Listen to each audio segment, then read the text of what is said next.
পৃথিবীর ১০০টি পুরাতন সিটির মধ্যে বা পুরাতন নগরীর মধ্যে পানাম নগর হচ্ছে একটি। রাজধানী ঢাকা থেকে ৩০ কিলোমিটার দক্ষিণ পূর্বে পানাম নগরের অবস্থান। ১৯ শতকের গোড়ার দিকে ধনাঢ্য হিন্দু বণিকদের দ্বারা পানাম নগরের গোড়াপত্তন ঘটে। পূর্ব দক্ষিণে বিস্তৃত প্রায় ৬০০ মিটার দৈর্ঘ্য ও ৫ মিটার প্রশস্ত একটি সড়কের দুই পাশে সর্বমোট ৫২টি ভবন নিয়ে পানাম নগর গঠিত।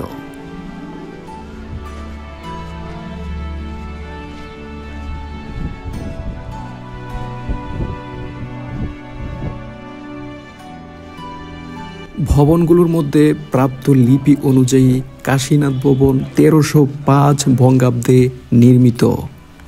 চলুন দেখে নেই ১০০০ বছরের পুরনো পানাম নগর।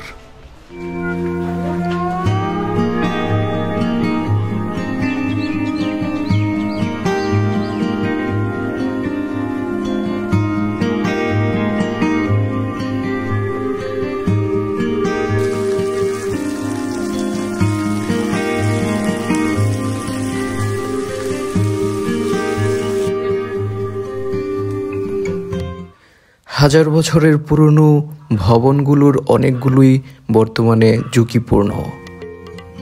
খুবই নিখুঁত হাতে নিখুঁত পরিকল্পনায় ভবনগুলো নির্মাণ করা হয়েছিল। প্রতি সপ্তাহে একদিন পানাম নগর বন্ধ থাকে, সেটি হচ্ছে রবিবার সম্পূর্ণ বন্ধ থাকে।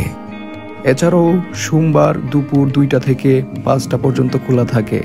তাই সোমবারের দিন গেলে আপনারা অবশ্যই দুপুর ২টা থেকে ৫টা পর্যন্ত ঘুরতে পারবেন, এই নিয়ত করেই যাবেন। এছাড়াও অন্যান্য সপ্তাহের দিন সকাল ১০টা থেকে বিকেল ৫টা পর্যন্ত পানাম নগর সিটি খোলা থাকে।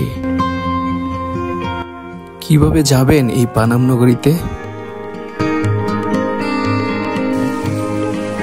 ঢাকার গুলিস্তান বা সায়দাবাদ থেকে সার্ভিস ধরুন।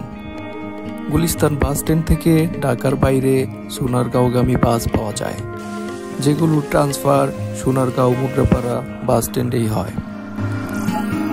মুগরাপাড়া বাস স্ট্যান্ডে নামুন। সিএনজি বা অটোরিকশায় পানাম নগর পৌঁছে যেতে পারবেন। সেক্ষেত্রে ৫-১০ টাকা ভাড়া লাগতে পারে।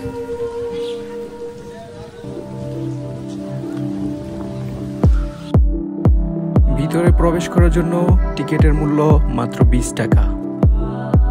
যদি আপনার কাছে একটি বাইক থাকে তাহলে আপনি মাত্র ২০ টাকা দিয়ে ঘুরে আসতে পারেন এই পানাম নগরে। এখানে আপনারা যে ঝুঁকিপূর্ণ ভবনগুলো দেখতে পাচ্ছেন, এখানে একসময় বাস করতেন ধনী হিন্দু ব্যবসায়ীরা। এখন শুধু তাই ইতিহাসের সাক্ষী হয়ে দাঁড়িয়ে আছে শত শত বছরের পুরনো দালানগুলো।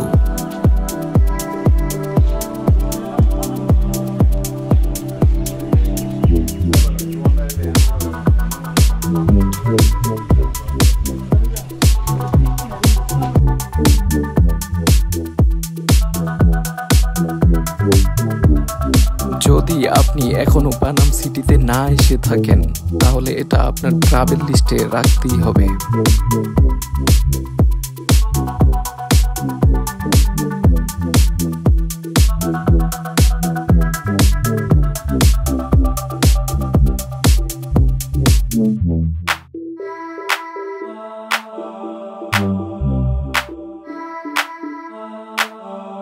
Mm-hmm.